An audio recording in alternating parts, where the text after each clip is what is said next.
Channel 3. Today, our topic is on ISIS, a radical Islamic terrorist group that is known for beheadings and other public attacks in Iraq, Syria, and other Middle Eastern countries. One of their main objectives is to unite many Middle Eastern countries into one Islamic state.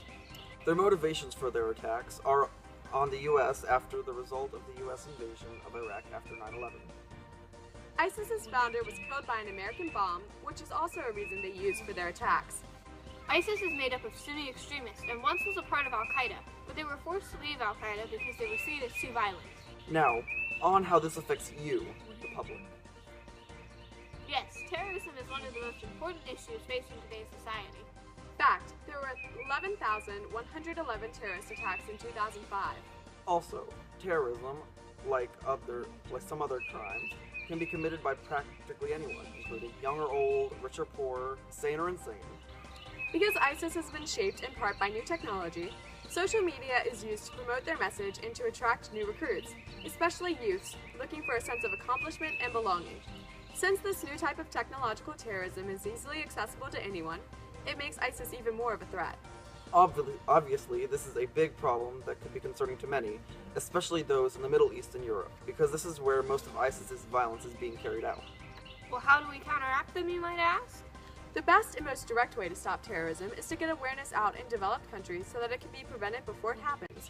If you are in a public area and you notice suspicious activities such as people asking suspicious questions, people trying to acquire resources such as weapons, or someone who looks like they don't belong or looks out of place, report it to authorities immediately.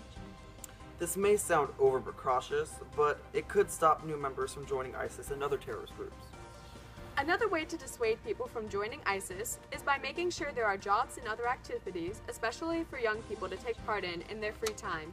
By offering things that are meaningful for youths to do in their spare time, it can give them a sense of purpose so they won't feel the need to join a terrorist group. Lastly, a way that our government could stop terrorism would be through providing psychological warfare. Psychological warfare is a way of preventing something through targeting people through the mind and not through actual physical fighting. This comes in the form of preventing terrorists from joining in the first place through offering proper psychological care to those who seem like they might be in jeopardy of joining ISIS. Also, a world power such as the United States could get in on the inside of ISIS to break it up that way. Providing an easy exit from the group can be another way to break it up. World powers can reduce support for the group and its leaders by cutting off trade between the countries who are thought to be harboring terrorists.